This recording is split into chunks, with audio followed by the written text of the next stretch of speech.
కొన్నేళ్ళు అని చెప్పి పిలుస్తాను. ఏంటయ్య గారు ఎవరు మీరు అని అంటే, నీ దాన ధర్మాలు, నీ ధర్మ కార్యాలు, నీ ఒక మంచితనము నాకు బాగా నచ్చాయి, అందుకని నువ్వు పని చేస్తావా అంటే ఏంటంటే, ఒక అతను నా బిడ్డ ఆయన ఉన్నాడు, నా శిష్యుడు, ఆయన దగ్గరికి పోయి ఆయన పిలుచుకొని మీరు కూడా రక్షణలోకి రండి అన్నాడు. స్తోత్రం చేద్దాం. హల్లెలూయా. మీరు కూడా రక్షించబడండి.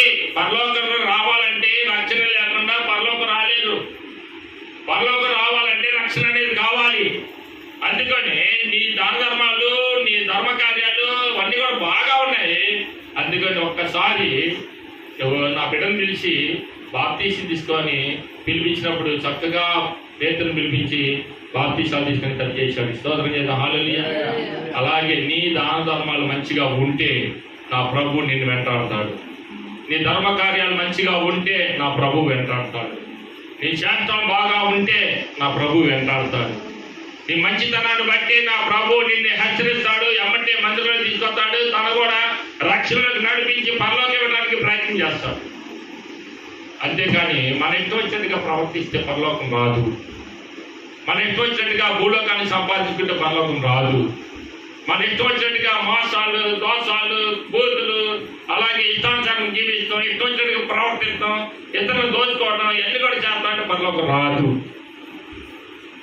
పరలోకం కావాలి అంటే ఈ లోకానుసారమైన జీవితాన్ని మర్చిపోవాలి.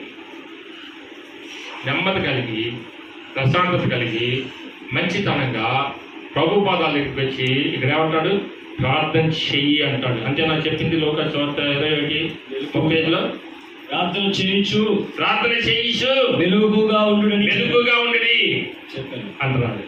ప్రార్థన చేయించు, మెలుగుగా ఉండాలి. ఎందుకంటే ఉపద్రవాలు వస్తున్నాయి, అలాగే ఉగ్రపరిణామాలు వస్తున్నాయి, జనం మీదకి జనం వస్తున్నారు, రాజ్యం మీదకి రాజ్యాలు వస్తున్నాయి, కరువులు, భూకంపాలు వస్తున్నాయి.